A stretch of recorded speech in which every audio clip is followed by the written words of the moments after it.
안녕하세요. 저는 서울에서 거주 중인 30대 초반의 여자입니다. 그동안 있었던 파란만장한 제 인생사를 들려드리고 싶어서 이렇게 조심스레 사연을 보내게 되었습니다. 저는 지금 형부와 같이 살고 있는데, 긴 글이 될 수도 있겠지만 그저 한 여자의 속풀이라고 생각하고 가볍게 들어주셨으면 좋겠습니다. 저에게는 2살 차이가 나는 친언니가 한 명 있습니다. 언니는 매사 차분하고 현명했으며 성격도 참 시원시원했었죠. 똑부러지는 성격에 공부도 상당히 잘했고 얼굴도 예쁜 외모라 남자들 사이에서도 인기가 상당히 많았습니다. 더군다나 성격도 착해서 어릴 적부터 저를 살뜰히 챙겨준 언니가 제 우상이자 꿈이었던 것 같아요. 나이는 겨우 2살 차이밖에 안 되지만 어릴 적부터 언니는 제게 상당히 커다란 존재였던 것 같아 말을 잘 따르곤 했습니다. 공부를 상당히 잘하던 언니는 서울의 좋은 대학에 입학하게 되었고, 그로 인해 서울에서 혼자서 자취를 시작하게 되었습니다. 그때 당시 저는 혼자 나가서 자취하며 사는 언니가 그렇게 부러울 수가 없었죠. 공부도 잘하고 대학도 좋은 곳에 가는 언니를 동경하며, 저도 언니를 따라가기 위해서 이를 악물고 정말 공부를 열심히 했었습니다.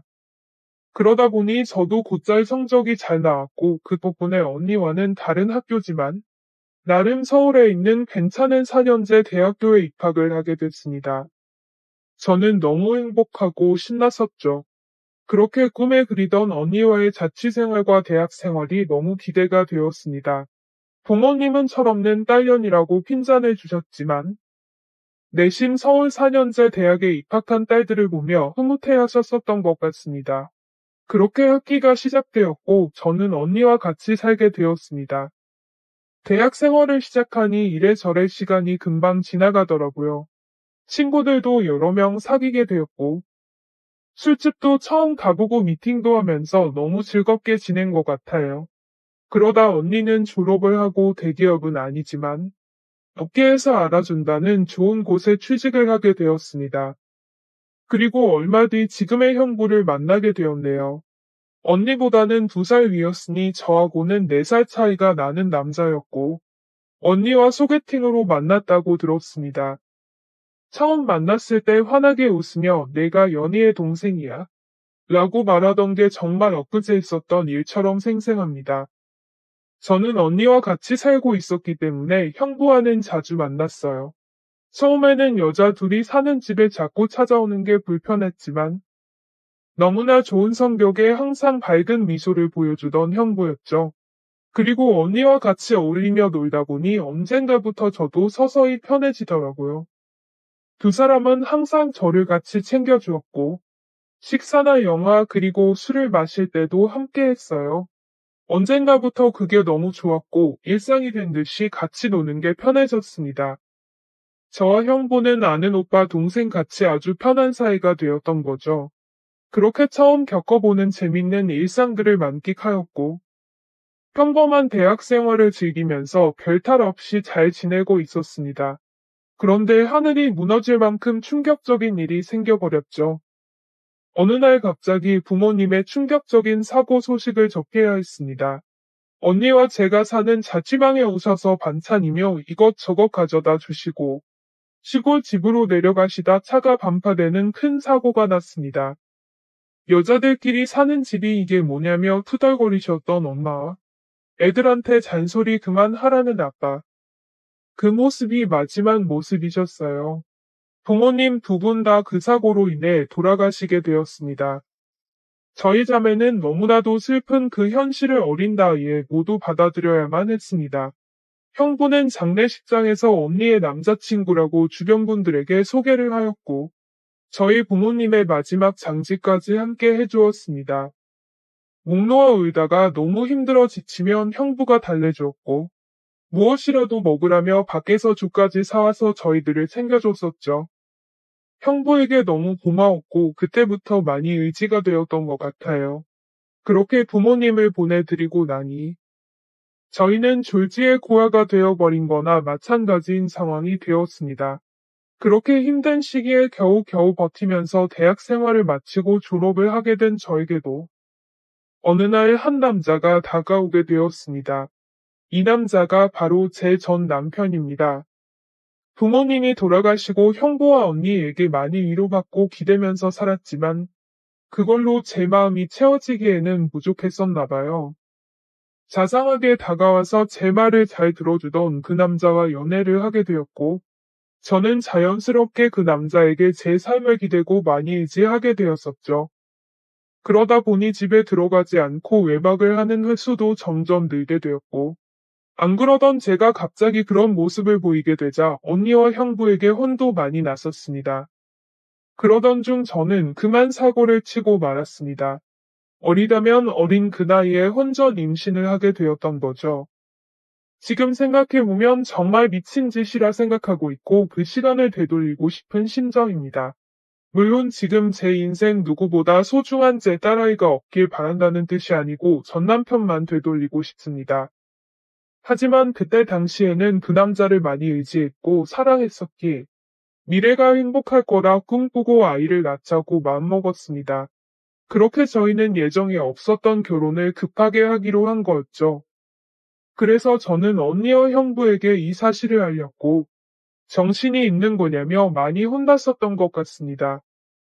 잘 살 테니 걱정하지 말라고 얘기를 계속 해줬지만 그게 말처럼 쉽게 될 리 없다는 걸 잘 알고 있는 두 사람은 저를 많이 설득하려고 했죠. 하지만 뱃속에 제 아이가 있었기에 되돌릴 수 없다는 걸 모두가 알았고 결국 제 의견을 따라서 결혼을 진행하게 되었습니다. 그러나 상견례부터 참 쉽지 않더군요. 그날부터도 많은 일이 있었습니다. 언니와 형부가 상견례 자리에 나와주었고 어른은 없냐며 대놓고 무시하던 시댁. 그리고 그런 경험을 처음 하면서 괜찮은 척하며 땀을 뻘뻘 흘리면서 시댁에 비위를 맞춰주던 형부. 매사에 정확하고 똑부러지던 제 언니도 저를 위해 성격 죽이고 이리저리 무사히 상견례를 끝마쳤네요. 남자친구와 저는 어린 나이에 목돈이 없었기에 시댁에서 마련해 주신 15평 남짓되는 빌라에서 아이를 출산하였고 신혼 생활을 시작하게 되었습니다. 그런데 제가 꿈꾸던 결혼 생활과는 정반대였습니다. 연애하던 시절에는 항상 저를 착하게 대해주던 남편은 결혼을 하고 난 뒤 마치 다른 사람처럼 180도로 바뀌었습니다. 잦은 음주와 외박 그리고 저에게 욕설까지도 서슴지 않았습니다. 처음에는 단순히 벌어지는 실수라 생각되어 넘어갔지만 그게 점점 도를 넘어서더니 어느 순간부터는 제게 몫을 짓까지 하더군요. 부모가 없어 네가 개념이 없다며 욕을 하고 언니와 형부까지 싸잡아서 욕을 했습니다. 어리다면 어린 나이에 그 얘기를 듣고 있자니 서름에 복받쳐서 아이를 안고 많이 울었던 것 같아요. 하지만 저는 언니와 형부에게 제 상황을 이야기하지 못했습니다. 잘 살겠다고 큰소리 뻥뻥 치고 강행했던 이 결혼. 지금 제가 이런 대접을 받고 힘들게 산다는 사실을 안다면 언니와 형부가 너무 슬퍼할 걸 잘 알았거든요. 그렇게 저는 힘든 하루하루를 살아가던 중 언니와 형부는 결혼을 하게 됐습니다. 저는 그 당시 많이 힘들고 지친 마음이었지만 누구보다 그 둘의 결혼을 축복했기에 밝게 웃으며 축하해 주었습니다. 그리고 저의 불행한 일상이 2년쯤 지났을 때였습니다. 남편의 폭언과 만행은 점점 더 심해졌고 어느 날부터는 술집 다니는 여자와 외도를 하는 사실까지 알게 되었습니다. 많이 믿고 결혼한 사람이었기에 그런 현실들이 너무 많이 힘들었어요. 그래서 저는 이제는 이 사람과 어떻게든 정리를 해야겠다고 생각하고 있었을 때였습니다. 하지만 현실적으로 이혼하고 나가면 어떻게 살까라는 생각이 들었고, 아직 이렇게 조그마한 딸아이와 내가 잘 살 수 있을까 걱정이 들었습니다. 부모님께서 살아 계셨으면 내가 돌아갈 곳이 있을 텐데 하는 슬픔에 잠겼죠. 그러다 힘들어 지쳐 딸아이를 데리고 언니를 보러 집으로 찾아갔습니다. 저는 아무런 일 없다는 듯 언니와 식사를 했고 평소대로 일상적인 대화를 나누었습니다. 언니와 식사를 하고 있는 중에 형부가 퇴근하여 집으로 들어왔고 저를 보며 반갑게 맞아줬습니다. 언니네 오게 되면 딸아이 선물도 챙겨서 들어오게 미리 얘기 좀 하라고 하는 형부. 이렇게 정감 있는 인사를 해주며 제 머리를 쓰다듬어 주더라고요. 그런데 얼마 전 남편에게 밀쳐져서 넘어지다 찢어졌던 부분을 건드렸고, 저도 모르게 비명 소리를 내게 되었습니다. 형부는 깜짝 놀라서 뭐냐고 왜 그러냐고 계속 물어봤죠. 저는 사실대로 말할 수 없어 눈을 못 마주치고 있는데, 걱정을 해주는 모습을 보고 있으니 저도 모르게 서름에 복받쳐 갑자기 눈물이 흘렀습니다. 뭔가 이상하다는 느낌을 감지한 건지 형부는 제 몸을 계속 살폈고, 눈에 띌 만큼 표정이 급격히 경직되면서 변해갔습니다. 형부는 남편 놈이 이런 거냐고 솔직히 말해보라며 저를 다 붙였고, 저는 아니라고 계속 부인했지만 하염없이 나오는 눈물이 제 말이 거짓이라고 저를 대신해서 대답해 주었죠. 결국 그날 그동안 있었던 모든 일에 대해서 솔직하게 말을 했고, 형부는 화를 내면서 그 늦은 시간 저를 이끌고 저희 집을 찾아갔습니다. 술을 좀 했는지 소파에 누워서 뒹굴고 있는 남편을 사정없이 멱살을 잡고 흔들기 시작했습니다. 네가 사람 새끼냐고 어떻게 여자한테 그럴 수 있냐며 계속 욕을 했죠. 남편은 그러다 넘어지면서 가구에 부딪혔고 악을 쓰며 소리를 질렀습니다. 형부는 그때부터 정신이 조금 들었는지 잠시 숨을 고르더라고요. 일단 이 상황이 정리가 되어야 할 것 같아 형부를 밖으로 데리고 나가려 하는데 갑자기 남편에게 무릎을 꿇으면서 이야기를 했습니다. 우리 처제 어디 가서 이런 대접받을 아이 아니라고. 제발 잘 좀 대해주면 안 되겠냐고. 내가 실수해서 다쳤으니 속 풀릴 때까지 자신을 때리라고 하더군요.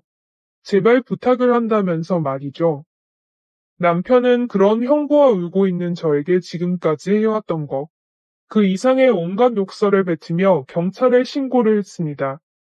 경찰이 와서 일단 상황은 종료되었지만 절대 합의는 하지 않겠다는 남편 때문에 형부는 결국 재판까지 받게 되었습니다. 자세한 내용은 형부가 절대 말해주지 않아 그 후 어떤 처벌이 이뤄지게 됐는지는 지금도 잘 모르겠습니다. 그런 상황을 겪은 뒤로 저는 확실히 남편과 정리를 할 수 있었고 이도 저도 갈 곳이 없던 저와 딸아이에게 언니와 형부는 손을 내밀어 주었습니다. 그렇게 염치는 없었지만 어쩔 수 없는 상황이었던 저는 결국 언니와 형부와 같이 살게 되었고 차근차근 그동안의 일들을 정리를 했고 이혼 준비를 하게 됐습니다. 이혼 과정이 생각보다 참 복잡한 게 많더라고요. 저 때문에 속이 많이 상했던 형부는 저에게 걱정 말라며 많이 도와주었습니다. 너무 힘들었던 제게는 그때 형부와 언니에게 너무 고마웠어요. 그리고는 예전 처음 형부를 만났을 때처럼 저와 언니 그리고 형부, 거기에 제 딸아이까지 나름 행복한 생활로 돌아올 수 있었습니다. 딸아이는 아주 어려서 그간의 일들을 전혀 인지하지 못합니다. 마냥 이 상황이 당연한 일상인 듯 해맑게 커가고 있었습니다. 어쩌면 다행이었죠. 이때쯤 아이가 3살이 되어 어린이집에 보낼 수 있었고, 저도 작지만 경제활동을 할 수 있게 되었습니다. 전공을 살려 작은 디자인 업체 취직을 하게 되었어요. 이 회사가 프리랜서처럼 집에서도 일을 할 수 있었기에 아이를 키우는 저에게는 딱 알맞은 직장이었거든요. 급여는 그리 많지 않았지만 빨리 목돈을 모아서 이 집에서 독립하기 위해 이 악물고 일했던 것 같습니다. 회사 몰래 아르바이트 짬짬이 해가면서 아이도 챙기고 일도 병행하는 그런 정신없이 바쁜 나날들을 보냈습니다. 그러다 어느 날 일어나지 말아야 할 충격적인 사건이 벌어졌습니다. 왜 저에게는 이런 시련들이 몇 번씩이나 이어졌는지 하늘이 원망스럽습니다. 어느 날 회사에서 디자인 회의를 하고 집으로 돌아왔는데 회사에 있어야 할 형부가 잔뜩 어지럽혀진 집안 식탁에 앉아 울고 있었어요. 식탁 위에는 마시던 소주들이 널브러져 있었고요. 너무 놀라서 이게 무슨 일이냐 물었지만 형부는 아무 말이 없더라고요. 그러다 식탁 위에 올려진 이혼 서류를 발견했고 그 서류에는 언니 이름이 적혀 있었습니다. 무슨 일이냐 물었습니다. 한참이 지난 뒤에 형부가 하는 말이 언니와 이혼하게 되었답니다. 언니는 집을 나갔다고 하더라고요. 갑자기 도대체 무슨 말인지 도저히 이해가 안 되었어요. 아무 문제 없이 행복하게 잘 지내고 있는 줄만 알았는데 갑자기 이혼이라니요. 계속 형부에게 물었지만 형부는 그냥 이혼할 거니 그렇게 알라고만 얘기했고, 다른 이야기는 해주지 않았습니다. 일단 아이를 챙겨야 했기 때문에. 대화는 그렇게 끝났고 바로 언니에게 전화했습니다. 언니는 아무 말도 하지 않았고, 저는 무슨 일인지 일단 만나서 이야기하자고 언니를 다독였습니다. 언니와 만났고 이야기를 들었습니다. 언니는 정말 미안하고 몹쓸 짓인 걸 알지만 사랑하는 사람이 생겼다고 말하더군요. 이게 도대체 무슨 말인지 말도 안 나왔습니다. 제가 그렇게 좋아했던 똑순이 언니가 형부가 아닌 사랑하는 사람이 생겼답니다. 너무 화가 났어요. 뭐라고 욕도 나오기 전에 언니의 뺨부터 때렸습니다. 도대체 이게 무슨 짓거리냐고. 형부가 우리한테 얼마나 잘해줬는데 그게 무슨 말이냐고. 내가 잘못 들은 거 맞다고 말하라고 소리를 질러댔습니다. 그럼 언니는 그저 미안하답니다. 저를 끝까지 챙겨주지 못하고 무책임하게 떠나게 되어서 미안하다고 하더라고요. 너무나 황당하고 어이가 없어서 말도 제대로 안 나오더군요. 그렇게 저희들을 위해 잘해준 우리 형부가 너무 불쌍해서 저는 정신을 차리고 언니에게 얘기했습니다. 앞으로 너는 내 언니도 아니고 두 번 다시 우리 앞에 나타나지 말라고. 내가 너 대신 형부를 끝까지 지켜줄 거니 꺼지라고 했습니다. 그리고 울면서 자리를 나왔습니다. 저도 그렇게 아프게 이혼했는데, 그렇게 믿었던 언니가 제 전남편처럼 인간 같지도 않는 짓을 저지르다니 믿어지지가 않았습니다. 집으로 돌아온 저는 말없이 형부를 위로해 주었습니다. 사실 제가 할 수 있는 일이 크게 없었어요. 저도 딸아이와 함께 얹혀 살고 있는 입장이었기 때문에 그저 위로를 해줄 뿐 다른 방법이 없었거든요. 형부는 며칠 동안 출근도 하지 않고 술만 마시며 지냈습니다. 그걸 보다 보니 저는 너무 안쓰러웠습니다. 그래서 그때부터 언니 대신 집안일을 더욱 더 살뜰히 챙겼고, 가상, 육아 일을 병행하게 되었습니다. 너무 바쁘게 움직였지만 그것보다 형부의 충격이 더 걱정되어 힘들다는 생각도 못했었죠. 그러던 어느 날 형부가 저를 불렀습니다. 그리고 봉투 하나를 건네주었는데 1억 원이 수표로 들어있었어요.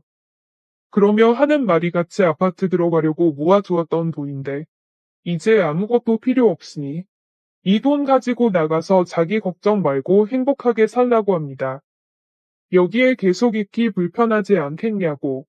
어차피 끝까지 저랑 제 아이 데리고 가려고 했었기에 그 몫을 나누어 주는 거라고 하더군요. 힘든 그 와중에도 제 걱정을 하고 있었다니 눈물이 나서 펑펑 울어버렸어요. 그리고 형부를 꼭 안아주며 내가 같이 지켜줄 거니까 너무 슬퍼하지 말라고 당분간 곁에 있게 해달라고. 형부가 정신 차리면 내가 알아서 나갈 테니 이 돈은 필요 없다고 말했습니다. 형부도 감정이 복받쳤는지 목 놓아 울었고 알겠다면서 고맙다고 말하더라고요. 그렇게 저와 저희 딸아이 형부까지 비록 임시지만 새로운 가족이 되었습니다. 형부는 바랄 게 뭐 있냐고 아무것도 필요 없다며 언니와 조용히 합의 이혼을 했습니다. 왜 이렇게 착한 사람을 상처받게 만드는지 언니가 너무 미웠고 형부에게 미안했습니다. 이렇게 짧은 시간 동안 부모님의 사고 그리고 혼전 임신과 이혼 또 믿었던 언니의 충격적인 배신까지 무려 3가지나 되는 큰일을 연달아 겪었습니다. 형부는 이혼을 한 뒤로 정신을 차리고 일상으로 돌아왔습니다. 저도 마찬가지고요. 서로 많이 의지를 해가며 바쁜 나날들을 보내고 있습니다. 언니가 떠난 충격을 온전히 떨칠 수는 없었지만 그래도 그 슬픔이 어느 정도 가셨을 무렵 작은 월세방을 얻어서 나간다고 형부에게 말했죠. 어느 정도 일상이 제자리를 찾은 것 같아서 제가 살기를 찾아가겠다고 말했더니 여기가 너희 집인데 어딜 가냐고 화를 내더라고요. 이제 우리 가족인데 어딜 나가냐고요. 끝까지 서로 의지하자며 저를 붙잡더라고요. 형부를 위해서도 이건 아니다 싶어 완강히 거절했지만 이런저런 신랑이 끝에 형부에게 너무 고마운 마음이 들었습니다. 결국 저는 형부의 손을 놓을 수 없었습니다. 저희는 서로 상처받은 사람들이 만든 이상한 가족 구성원이 되었지만 나름 행복하게 잘 살고 있습니다. 지금은 전에 살고 있는 곳보다 조금 더 좋은 아파트로 이사도 했고요. 남들이 이상하게 볼 수도 있겠지만 신경 쓰지 말라고 늘 본인보다 저를 신경 썼어요. 아이 유치원 행사에도 애비 없는 자식 소리 듣지 않게 하려고 아빠처럼 참여해주고요. 남들이 흔히 생각할 수 있는 이상한 관계는 절대 아닙니다. 사실 저조차도 나름 소소한 행복을 느끼며 사는 이 순간이 영원할 것 같진 않습니다. 언젠가는 저도 형부와 떨어져 이곳에서 떠나야 할 거라 생각하고 있고요. 그래도 지금 당장은 현재에 충실해서 행복하게 지내보려고 합니다. 길 가면 긴 시간에 많은 일들을 모두 담아보려다 보니 많이 횡설수설한 것 같네요. 제 이야기 들어주셔서